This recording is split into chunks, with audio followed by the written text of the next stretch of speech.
talking through week 11 of the NFL.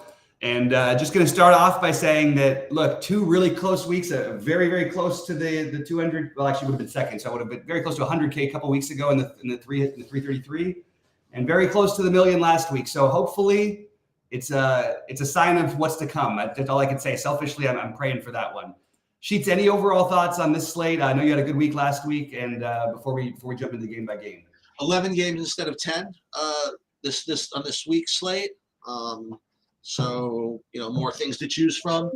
I currently have kind of like three teams that are sort of standing out over. But then I have like a good bunch of secondary options also. So it's kind of a full slate. I'm kind of looking forward to this. I guess my initial read, and we'll get to it. So running backs a little bit thin this week as far as good plays go. We'll get there. All right, let's jump into it. First up, it's going to be hard here, so I'm going to follow your lead. So, Vegas and Miami. Yeah, so I have Vegas and Miami.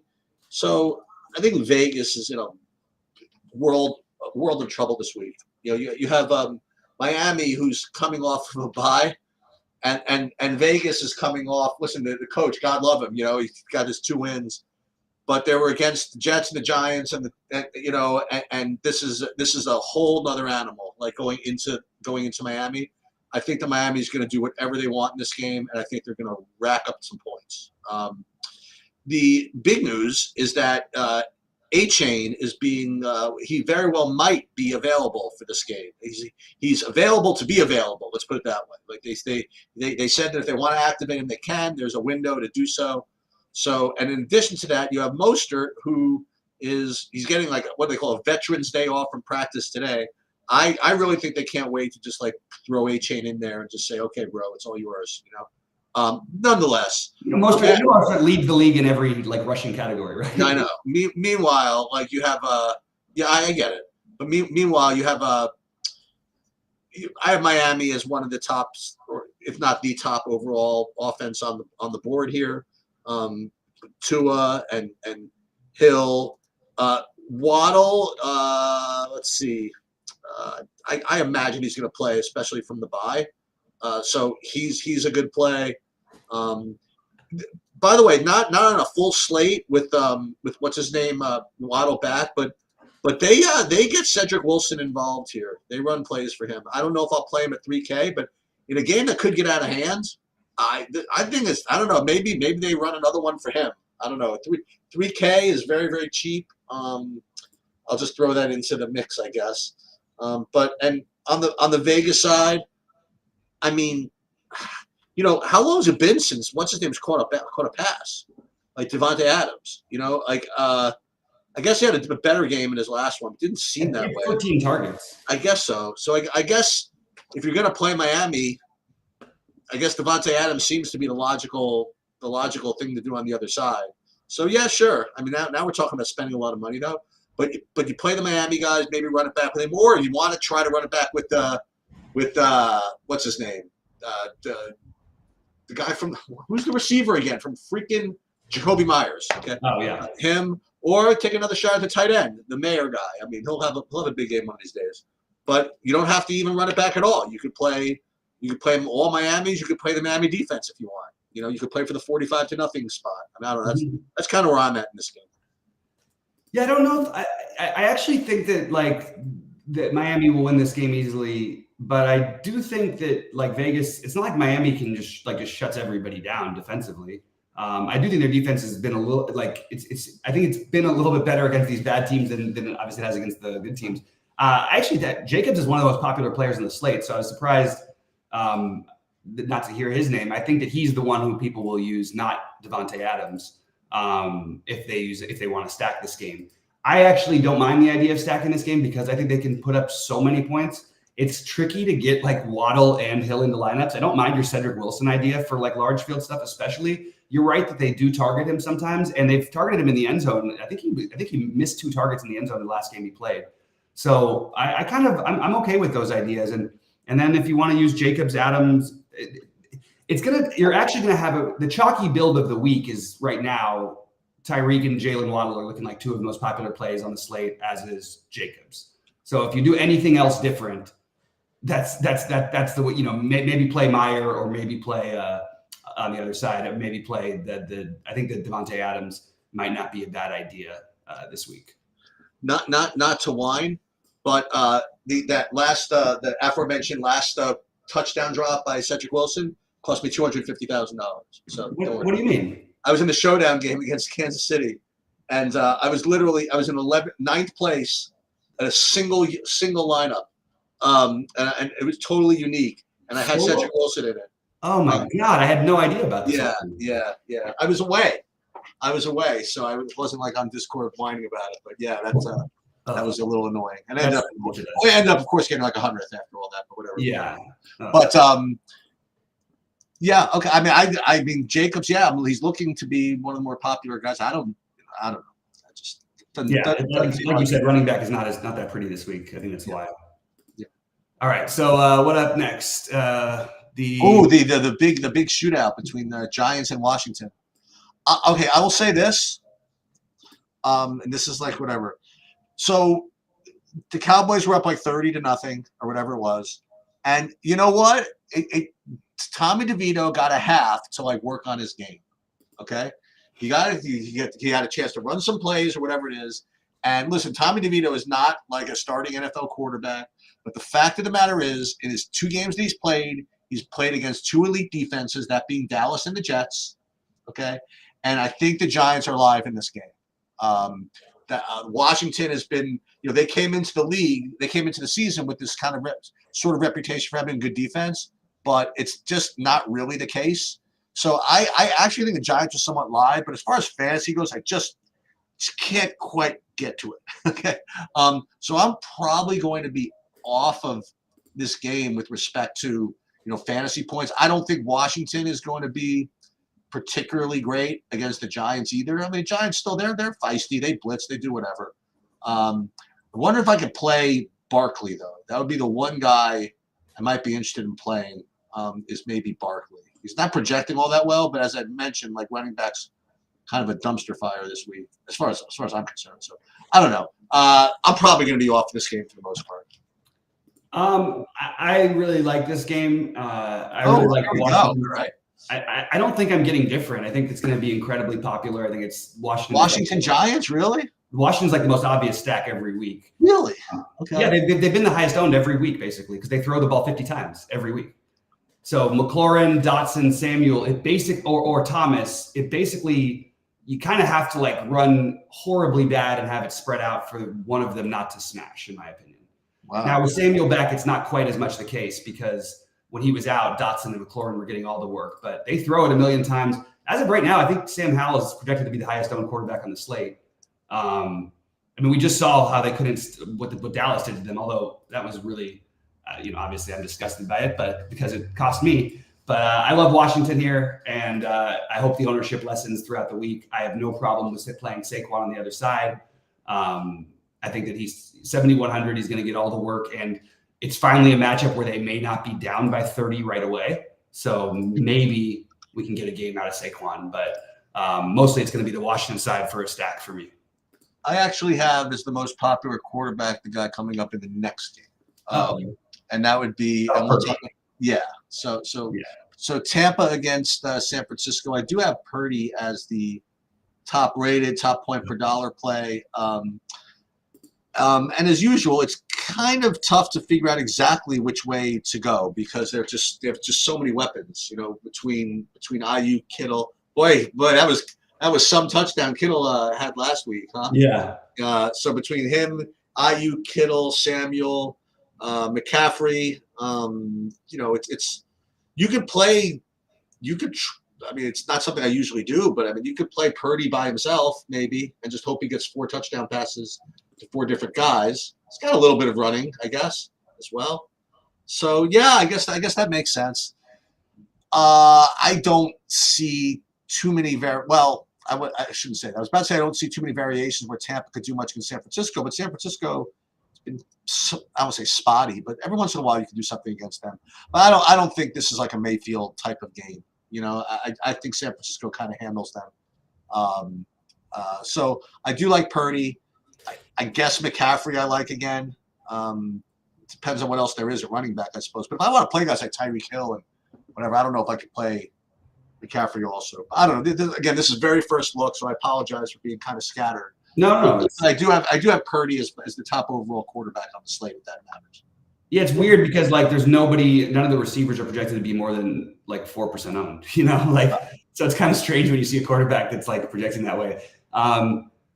There's the only reason you play McCaffrey this week is because there are less guys to use. To play McCaffrey at 9,300 against a team that literally, I mean, when is the last time that somebody even had a decent game against them rushing? Has it been like 5 years? Like, I don't want to play that. Like, that the passing game is the part that's how you beat Tampa Bay. And the problem is like, I mean, I think it's simple. I think if you play Purdy, you're also missing out on some things. I mean, Debo's going to throw for some touchdowns this year. He's also going to get some carries through the end zone.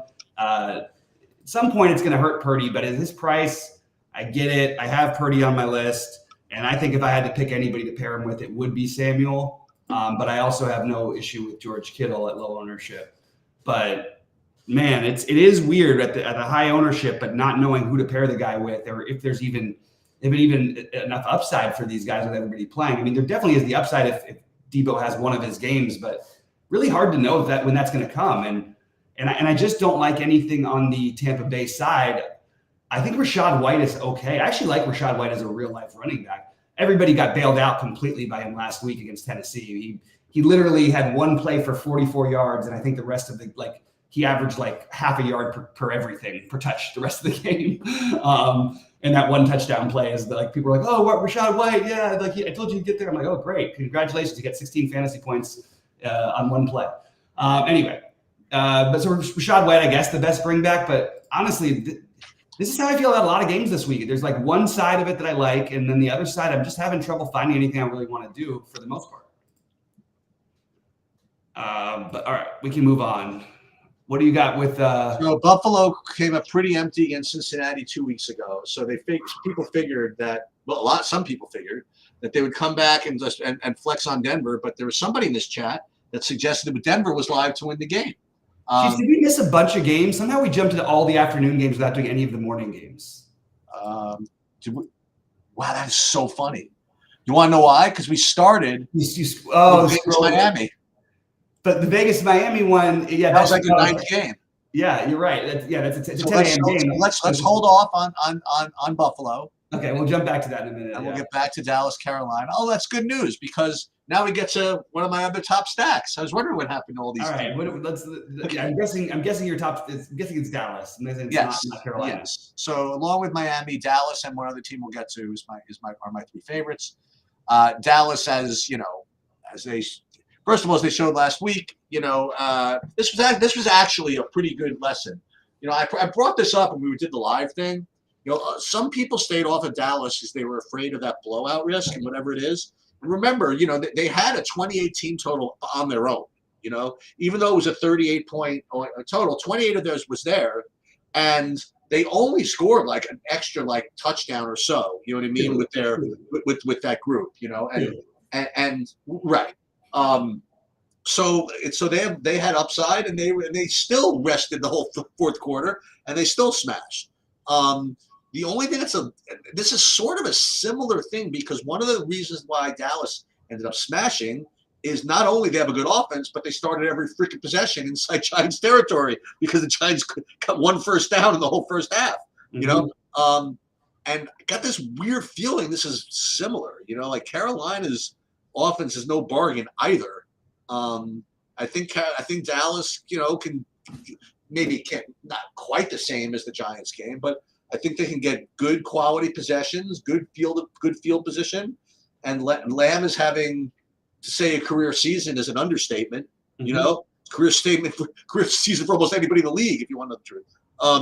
And he's doing great. Prescott is on fire. Ferguson, just as a tight end is a great spot. Even Brandon Cooks emerged from the freaking ashes with like a million yards last week. And it wasn't like garbage time either. You know what I mean? Like they were looking for him. The only guy that can't seem to ever smash is Tony Pollard for Dallas. So I'll go right back to all these Dallas all these Dallas dudes.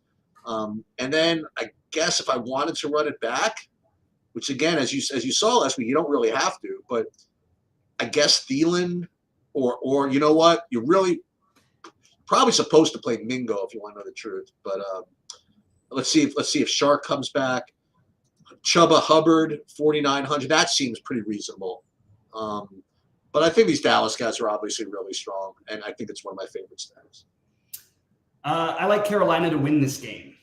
There we go. All right. I've called against Dallas one time this year, and it was when they were 18-point favorites in Arizona. Okay. Winning by 40 or 17-point, whatever they were. All right. I'm down. I think Carolina beats them here. I think they get too high on themselves. They're front runners. I think there's you get punished for being absolutely awful. And like, look, I understand that, like you say, oh, yeah, it doesn't matter if you run the score up. And in NFL, you're just so stupid to leave your players in as long as they did. And it was actually all their touchdowns. They scored 0 with the backups. They scored 7 touchdowns in a game they were up by 42 in the game they were up by 42 in the fourth quarter. They're leaving everybody in there to lay it on. And not only that, they're throwing it every single play. They didn't even give Pollard chances. It was like, nope, we are throwing it. We are going to hammer it down. I believe in karma. What to do with that DFS wise, I really don't know. I don't. Well, that's good. Then just fade Dallas. You don't have to do anything. Well, nobody's playing Dallas though. Like, really? Yeah, CD's 9,200. Like, you know what I mean? Like, Dak's now one of the most expensive quarterbacks, and he's much better at home. What's Ferguson? Is he like 5K or something? Who? Ferguson's 46. They're all fine. Carolina's defense at home, for what it's worth, has been really, really good. It's not like they've gotten into these people have been just mauling them in Carolina. Even Houston, when they went in there, where they scored 13 points, and Houston's offense has been like the best in football. So I guess I'm probably mostly going to be off of this. I'm totally okay with making some Dak stacks, and you're going to have really low-owned Brandon Cooks, who, Brandon Cooks, by the way, showed that he still had like a lot of life in him. I mean, yeah, they specifically tried to get him going. It was garbage time. We're going to try and fire. I don't know about that. He scored touchdowns early. Oh no, he looked that early. But in general, I mean, when you're running, whatever on first down, you're running like a design play bomb for him when they're up 42. That's, he just got a lot of them there. He would have had 15 fantasy points instead of 35. Right. Gallup also, they got a touchdown finally. So I certainly think as a low-owned stack, you could definitely consider it. And I'm sort of being like a little joking. I'm definitely going to take Carolina plus the points. But remember, Carolina doesn't have anything, like they have nothing to lose for. There's no tanking to them. They might have the worst record in football. They don't have their pick. The Bears have their pick. So it's I think this is a perfect spot for Carolina. And I have no idea how they'll do it. The only guy I know that I'm probably gonna have exposure to from this game is Chuba Hubbard. Is that ridiculous, Chuba Hubbard? Yeah. It is? Okay. Chuba Hubbard 4,900. Was that what you're asking? Yeah, I think it's reasonable. I think he's reasonable. Yeah, that's my favorite probably play from Carolina. Yeah. So we're gonna get to a couple of games that are kind of the obvious ones, but certainly not this next one. So Pittsburgh, Cleveland. Somebody else can play this game. I'm not. Now, in fairness, these games can go different ways. Like sure. I've seen it a million times. But someone else can play guys against the Cleveland defense, and someone else can play guys against Pittsburgh. Deshaun Watson, by the way, is out for the season. I don't know if you saw that. When did that come across? Yeah, came through today. Out for the season. Oh my God! After finally showing life. Yep. So I don't think I'm playing anything from this game. Maybe like both Jalen Warren and Najee Harris deserve to be in play, I guess, but yeah, probably nothing. Deontay Johnson is probably the best play in the game, and I don't really like him that much. So probably pretty much off this one. I'm just going to see what the defenses cost here. They're probably pretty expensive. Yeah, they are. I presume that, well, we'll get to another one, but I presume that this next game, especially with Fields playing, is going to be is going to be at least perceived to be the nuts. Okay, like Chicago at Detroit in Coors Field. This game just kind of has to kind of go off. I think so. This looks to be one of the top two just overall game stacks. I think. Now again, Detroit could just run them out of the building. That's certainly possible. Oh yeah. But with Fields back, there definitely is some more life, and certainly the Detroit side of it is extremely live. We get to play our dude again, don't we? What has he got? This 2 targets last time. Can we get maybe a better quality target? 33. Maybe. Can we do it? Can we make it happen? I don't know, but I'm gonna have it. Yeah. So all the Detroit guys, and I'll definitely play some Fields. I mean, I just kind of have to. And DJ Moore's only 5,600. Yeah. Okay, so this game is definitely. I imagine it's going to get owned, and I'm probably going to be right there with it. Yeah, I actually am curious where the ownership goes for the quarterback side of this. I'm not sure that they're both going to be that owned. I actually think that Fields probably will be by the time the game plays. I like DJ Moore. I love St. Brown. Tricky when the Lions. This is the other thing that prevented me from winning the million the other day was just that all those touchdowns going to the running backs on the carries in the first half. You know what I mean? And Montgomery and Gibbs both smashing. If I had to pick one, it would be Gibbs, not Montgomery, which is the worst projected one, I think. Well, actually, it depends on where you look. But I don't think that you need to use the running backs necessarily. Detroit's pretty good against the run, so I'm not as interested in Foreman, but I'll probably have some exposure because I do like it's the first game that sort of like, again, it's in Detroit. You got the also remember, maybe the Lions have a little bit of a look ahead because there's Thanksgiving the next week. They have to play on Thursday. There's a little bit of, maybe that means they ended early. Maybe that means they're looking ahead a little bit and Chicago catches them sleeping and we end up with a 38-35 game or something like we had with Detroit and San Diego or Los Angeles last week. I think both tight ends make sense. I have this right here, the double tight end. I have it right in here. Yep. Laporta and Kmet right there. Yep. I think this is a really good game to target, and I think that I'll be all over both sides of it. It's the first game where I actually feel like I would consider playing both quarterbacks that we've talked about. Look at this crew here. Look at this crew of skill guys. I have this glut of 5. There it is. St. Brown, Williams, and Laporta, and Kmet, DJ Moore. How about play neither quarterback, and then go naked Brock Purdy, and then it's like let's go. Okay. This game is going to be pretty strong, I think. It certainly feels like that. All right. So, Clippers, Chargers, whatever against the Packers. I was wrong last week. I didn't think that game was going to deliver as much as you did. I really thought the Chargers offense was going to be much weaker. But they do their thing. When they get in those shootouts. And Detroit can get in those shootouts, by the way, like you mentioned. Let's make sure, obviously, that Keenan Allen's healthy because he's freaking 9K. He's day to day. I don't know. Maybe in Millie Maker, I'll take some shots with Green Bay, just because. But overall, I guess, boy, am I supposed to play this game? I really don't have this game as a priority at all. You like anything here?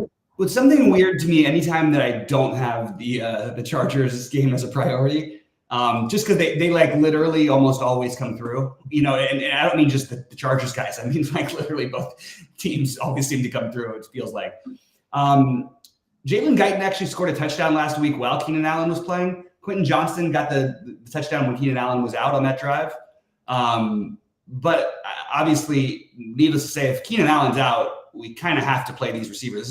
This is not the situation that the Giants are in. You've got one of the best quarterbacks at delivering the ball out there. Not to mention that Eckler is also a really strong play on this slate. So definitely, like Eckler and Jones are right now the only guys that I'm that interested in. But I have no problem. I mean, if Keenan Allen's out, I probably would find some game stacks here a little bit because both Quentin Johnston and Jalen Guyton are completely viable. And I think that you could also look at the tight ends if Keenan Allen's out with Everett and Parham. But the main ones are going to be Eckler. And then I like Aaron Jones on the other side. It's so cheap for Christian Watson, but I'm just so disappointed in this guy's second year. And they're looking for Reed more. They're looking for Dobbs a little bit more. I just think that, probably, I guess maybe some Reed. That would be my other thing, but mostly it's Eckler or Aaron Jones for me. All right, so I guess I'm just gonna have the most fun here. So if you didn't like that 5 group in the Chicago Detroit game, it's kind of play. I mean, this next game is going to be I don't know, it's going to be a cross between the hipster play of the week or just a stone chalk or just like God forbid it gets ignored. It's just never going to happen. But this Houston Arizona game is just all you want. I'm putting down. I don't even know Nico Collins is playing yet, but I have Collins, Dell, Noah Brown. I'll go right back to them. Marquise Brown from Arizona, but McBride is just. I mean, he's like legit over there. You know, like he is totally legit. I don't even know which quarterback I prefer. Both of them look good to me, and this seems a very very obvious game to go after. Yeah, I totally agree. I mean, how many weeks have we've been saying it, and we haven't been wrong yet? Like that, you basically need to have a Houston receiver in your lineup every week, you know. Yep. And why would it be any different against the Cardinals coming into town? So, Tank Dell, like we'll see if Nico Collins' health obviously matters. I love everybody. I will have exposure to all of them. I think that they have not priced Noah Brown up enough, considering he's been like the third highest or fourth highest scoring wide receiver like 2 weeks in a row. So I'm very, very in on this. Very disappointed by Marquise Brown last week. Actually, I would have won the single entry if he would have got like 7 fantasy points, and he ended up. That was frustrating. That was $100K. But I think we go right back to it, and I think we go right back to McBride. I think there's going to be a lot of ownership on this game. What I would encourage people to do is when that happens is like maybe instead of playing like the obvious, you know, and it happened the other week, like you have the obvious Schultz who's going to be pop. Well, actually, Schultz is getting lower ownership this week. It's kind of interesting. Oh, because everybody's going to be on the other side. So maybe you play both tight ends in this game as a way to get different. Maybe you play some Robert Woods, even though it feels kind of thin. He had the touchdown taken away because his toe touched the out of bounds line last week. Maybe you do some of that if Nico Collins is out. Maybe you get a little bit more exposure to the running game, whether it be Pierce or Singletary. It depends on who it is. Maybe you get more exposure to James Conner on the other side. I think there's a lot of ways to stack this game, and it is probably the cleanest, like, looks like the old school. Okay, well, this game makes sense as a stacking possibility. I know who I'm using, and even with us not having the official word on Collins, we know who we want to target. I also think you'd include Rondale Moore as a way of getting different. Great call by Rhodey. Forget the results. Like he had 8 targets last week and 5 catches. Only had 9 fantasy points, but Rondale Moore, if they're going to give him the ball, man, let's go. 3.3K. So I'm very into all of this. I don't know who I'm playing yet, but this is probably the cleanest game stack that just makes sense on paper. And I think a lot of people will do it, but as I said, lots of ways to get to it. Jacksonville, Tennessee, I don't think it's got the juice to match up with like Arizona, Houston, or Chicago, Detroit, but I think it's close. You know, I do think that it's close. I think that for openers, I think that what's his name could have a pretty good bounce back game, especially if they're coming from behind. The DeAndre Hopkins for Tennessee, he had they had some pretty good chemistry going until last week was a bad game, whatever. So I do like that, and you know, if Jacksonville can kind of get it going a little bit, try to pass the ball against Tennessee, which is obviously what you want to accomplish. I just don't know if Tennessee can get involved in like a shootout with anybody. You know what I mean? And get there. I mean, what's his name? The quarterback's been good. I mean, he's not. He was terrible last week, but he was good before that. Yeah. Yeah, not been bad. Whatever. Just don't think that if the game goes that way, that I think Tennessee, if they're competitive, it's not going to be because it's 35-30. You know what I mean? I think if they're competitive, it's going to be because they make 20-17. So don't think it can get there. But let's put it this way: if we're a 30-game slate, I would try it. You know what I mean? I just don't think this game is quite on par to the others. Yeah, all of that, fair enough. I don't really have a ton of interest in this game. I think that my favorite pieces would be DeAndre Hopkins and Christian Kirk. I'm sorry, and Evan Ingram. Yeah, I was just going to mention that Evan Ingram is he's going to be a pretty pure pivot off of McBride, by the way. At 4,400 to 4,300, I think that makes some sense. Yeah, I'm starting to feel like this could end up being a double tight end week because you're going to have like Etienne as one of the highest owned running backs, and I just will stick with, like, it doesn't mean that I'm right, Sheets. Like, it doesn't mean that somebody can't have a game against these guys. against Tennessee or against Tampa Bay. I don't need to. We don't need to do that. Why do I need to do it at chalk? If I'm going to do it, I want to do it because it's 1% owned, not because it's going to be 20% owned. Yeah. So I'm just going to pass on that stuff. We did Vegas, Miami, hooray. We did Washington Giants, hooray. We did San Francisco, Tampa. So now we were getting to my diatribe on the Buffalo, right? Where I was saying that Buffalo came up a little bit short against Cincinnati, but they figured it would be a nice get-right spot against Denver. But somebody in this chat, and his name was not Eric Haber, came out and said that they think Denver has a good chance to win that game. And Buffalo came out completely awful at home, okay? Mm-hmm. Fumbles, interceptions, just an atrocity, okay? And they still had a shot. And then I felt so bad, by the way, for poor James Cook. I mean, like, first of all, he gets a fumble, and then they freaking bench him like he's 10 years old. Do you know what I mean? Like, right. And he's playing all year long, yeah. Give me a freaking break, They brought him back in. He was doing well, and then he broke one into the open field, and he freaking fumbled it. I almost was crying for him. And it bounced back up to him, thank God. You know what I mean? Yeah. Otherwise, he would have committed suicide later, okay? Yeah. So, and they ended up – he still had a shot at the end, but – and I got to tell you this, another game at home, on the one hand, you're going to get a Buffalo team that everybody's down on against a team that's been very stingy, like the Jets. To wit, I mean, they actually beat Buffalo already this year. In that rain game. First game of the season, yeah. That rain game in New York. But I'll say this, and again, it's like you don't want to catch a falling knife. You don't want to go completely against trend or whatever it is. But I'll tell you, if they do let Josh Allen and Stephon Diggs and I'll go off at like 2% ownership somehow, that will happen. I'm gonna have to try it. I'm just gonna have to try it.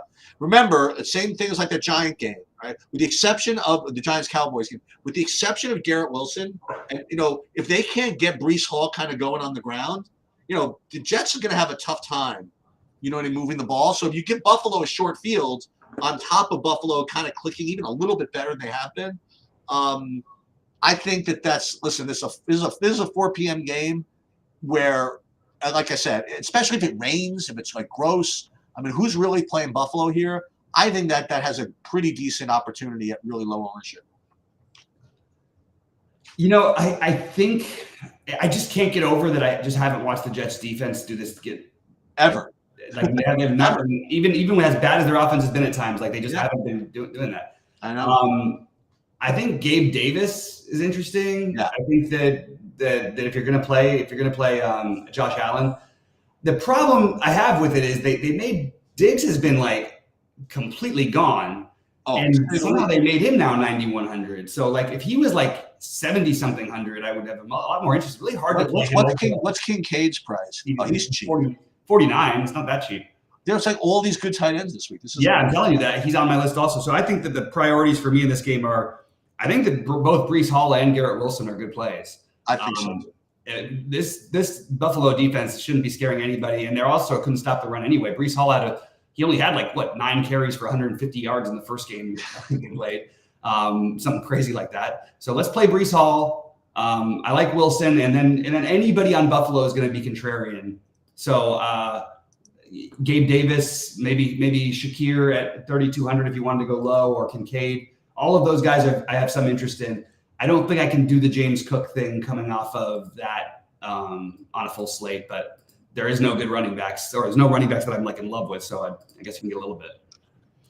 So last game, you tell me. I mean, is this the 10-9 Rams Seattle game, or is it the 38-34 Rams Seattle game? Because as you discussed with me for years now, both results are always in play with these two teams. And it is in the dome or whatever. That's a dome, right? SoFi? Yeah. Basically, I mean, technically it's not, but it is. Right. So the weather is good. Cup is playing. Right? You know what I mean? Like, weather is good. Cup is playing. Nakua is playing. Metcalf is playing. Lockett is playing. Njigba is playing. Kenneth Walker is playing. If you tell me that this has a shot of being the 35-30 game, I mean, I know where I'm going with all these guys. So I don't know. I'll definitely have some of it. Yeah, like to get confirmation that Stafford is starting before I do anything here. That's what it's said that he probably will, but we'll see. Yeah, I'm guessing that, but it's weird with him because like he gets these little nagging injuries, and the Rams are sort of in a funny place of, do we tank or do we kind of try and make a last gasp effort? You'd think they would try against Seattle, but he has been hurt for a while. All the guys you mentioned, my favorite player in the game is probably Jackson Smith and Jigba. I still also like DK Metcalf and Puka. And I think that yet another tight end at Tyler Higbee at that price. Kenneth Walker. All of these guys are okay to me. I'm going to hold my thoughts on this one until a little later in the week because I expect Stafford. Okay, fine, maybe he plays. I still don't really know how I really would love to stack this game, even if I did. I guess Geno to Smith and Jigba and one of Metcalf or Lockett. But I also like Kenneth Walker here a little bit. And on the Rams side, Nakua, I think the price makes it easier. But Cooper Kupp at 8,100 and not going to get ownership as much. Yeah, might be something worth doing. So I'm going to just put the Seattle and Rams as just like an interesting one to maybe decide a little later on, because there's so many games that I don't necessarily say so many games I like, but there's some that I really like. So my priorities for this week, games wise, is the Arizona Houston. That's the cleanest one, and then Chicago Detroit. Then I like the Miami side, but I also don't mind getting exposure to some of the Vegas, whether Jacobs, Allen, Adams, or Mayer. I like the Washington stack, potentially using Barkley as a run back. I totally understand the Purdy play, but I have no idea who to pair him with. I like the Chuba Hubbard a little bit. A couple of individual plays. I really like Breece Hall or Garrett Wilson. I think playing one of those guys is a good idea. DeAndre Hopkins, Evan Ingram, Jackson Smith and Jigba, as I mentioned. Austin Eckler and Aaron Jones, just some individual plays that stood out for me. What about the two guys from that Houston game? I forgot to bring up the two running backs. Now, again, I don't know if what's his name from Houston is going to be back, the Dameon Pierce. I think they're both 5,300 or so. Yeah. Whichever Houston running back is in the game, for sure. I just had Houston and Arizona. Like I didn't include all the names because my notes are everyone. Play everyone in that game, basically. And you just mentioned Aaron Jones. Jones and Eckler. I like the running side of the Packers Chargers game better than I do the passing. You know what we'll do just for fun? Let's run an early Saber Sim build and see what we get. I'm gonna guess. I don't know. I'm gonna guess the. Well, what do you think? I literally haven't run one yet. Who's cheap though? I think San Francisco. People are gonna do a San Francisco stack here? No, probably the Houston. Oddly, the top values on the slate are Trey McBride, Aaron Jones, then Tyreek Hill. Ooh, okay. As the best value play at 9,300. Who was? Tyreek Hill? That's what they've got. He's literally third point per dollar projected wise on Saber Sim right now. That's pretty crazy. It's pretty wild. You don't see that all the time. But it's early in the week. So what did they end up getting you? A bunch of Tyreek Hill? Hold on a minute. Sorry. Finalizing the lineup. They're making you sweat. Okay, here we go. Moving lineups should be 10 seconds. All right. So actually, Tyreek Hill highest owned, but with respect to the stack. Oh, I only did 20 lineups. Let me do 150. Put those in. So the top stack is actually the aforementioned Washington Generals or whatever, the Washington Redskins, or the Washington Commanders football team, which is funny because it sounds like you're just saying that, but that actually is the name of their team. Followed by Arizona, Detroit, Chicago, all the guys I mentioned. So it's the guys that I'm fading, Washington, followed by all the guys that I like. So that's going to be an interesting decision. These are like really the way these Sabres and Lions are building now. They're just putting the quarterback with three receivers. That's specific to Washington and to Houston. Those stacks should be like triple stacks a lot of the time, right? Because they spread it out so much and they're throwing it so much. And let me take a look at some other high-owned guys. I saw the Packers were the top defense. So the Packers like 100% owned here. 2,300 against the Chargers. I'll tell you who my favorite defense is. It's Packer. Yeah, that's sure, but I'll take give me the Carolina Panthers against Dallas. I'd be getting 70% Tyreek Hill in this build. Then Tank Dell, Josh Jacobs, you mentioned, Terry McLaurin, Aaron Jones, Terry McBride, Connor. All right, I forgot about him coming from that Houston game. Yeah. Garrett Wilson, DJ Moore. Look like we captured a lot of these guys. I don't know why I'm not getting 57% Jameson Williams. These people are obviously not. What the hell's going on with these projections? Not in tune with what's going on, There's gonna be. I can tell something's gonna happen. One day we're just somehow like gonna forget to throw him into some. No, we're never going to forget. I'm not going to forget either. I'll throw away 15% or 20% of my time. Absolutely. Just because the one time it hits. Pot committed. That's what they call it. By the way, I think he hit twice last year on those weird, like I played 20 snaps, 5 catches for 2 touchdowns and 110 yards. I think he had something like that. Yep. Anyway, all right. Well, good luck to everybody this week. I'll be doing a breakdown with Rhodey probably by Friday. We got a lot of stuff coming up. We love the Sunday live thing. We're doing a live sweat thing tonight. I'm doing it at least.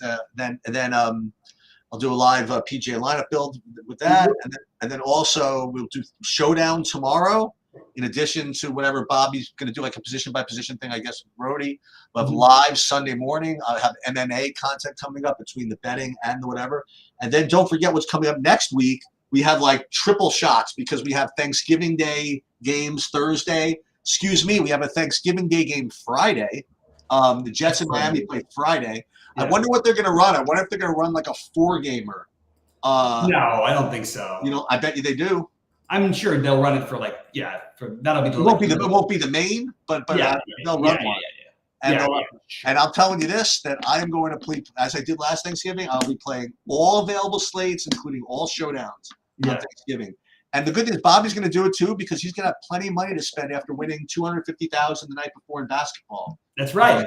I think that is it $250. I'm making that up for that one. Yeah, it's probably a big one. So there is a lot of and listen, we got to hit big because I got to have a good supply of money for the LOL slates when they come back. Absolutely. And I did want to add one more thing that Goldie and I are going to try. Bear with us, but in the premium Discord channel, we're going to try and share screen and talk through late swaps starting at 3:30 Eastern on Sunday. So talking about how we're adjusting based on the first half of the games to the second half of the game. If I'm ever around for that, I'd love to do that, especially using the SaberSim tool to show because I went through this whole thing with Jordan on how to do it. So I know how to do it. I just need to be available, to do it for everybody. Yeah. And I just want to throw that out there because, again, it's not a promise or guarantee. We're going to try and fiddle around with it, but we want to make sure it works. And we want to start using it for basketball a little bit as well. Yes. I'm going to do some after lock shows or like in between stuff. So excellent. Anyway, all right. Well, good luck to everybody this week, and we'll see you guys Sunday at 11 Eastern.